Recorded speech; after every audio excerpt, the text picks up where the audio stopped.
আছেন ময়মনসিংহ উত্তর জেলা বিএনপির একমাত্র যুগ্ম আহ্বায়ক মোতাহার ভাই, উপস্থিত আছেন তারাকান্দা আহ্বায়ক কমিটির যুগ্ম আহ্বায়ক রাকিব ভাই, উপস্থিত আছেন 10 এবং 20 আহ্বায়ক কমিটির আহ্বায়ক মুজিবুর কাকা এবং সদস্য সচিব বাবুল ভাই এবং অঙ্গ সহযোগী সংগঠনের সকল নেতা কর্মী।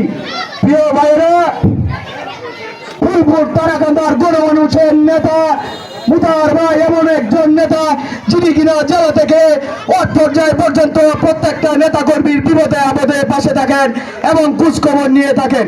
প্রিয় ভাইরা, বিগত 17 বছর এই স্বৈরাচারী শেখ হাসিনা এই দেশটাকে জিম্মি করে রেখেছিল। এই শেখ হাসিনার অন্যায়ের বিরুদ্ধে, শেখ হাসিনার বিরুদ্ধে কেউ কথা বলতে সাহস পায় নাই।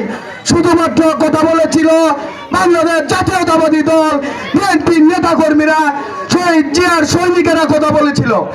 আমি মোতাহার ভাইয়ের কাছে একটাই অনুরোধ করব, যারা বিগত দিনে এই স্বৈরাচারী শেখ হাসিনার বিরুদ্ধে কথা বলেছে, যারা শেখ হাসিনার অন্যায়ের বিরুদ্ধে কথা বলেছে, যারা কিনা এই স্বৈরাচারী শেখ হাসিনার আমলে সংগ্রাম করেছে, লড়াই করেছে, আন্দোলন করেছে, হামলা মামলার শিকার হয়েছে, জেল কেটেছে, যারা প্রকৃত ত্যাগী কর্মী, আমি মোতাহার ভাইকে অনুরোধ করব তাদের যাতে এই কমিটিতে যোগ্য স্থানে রাখা হয়।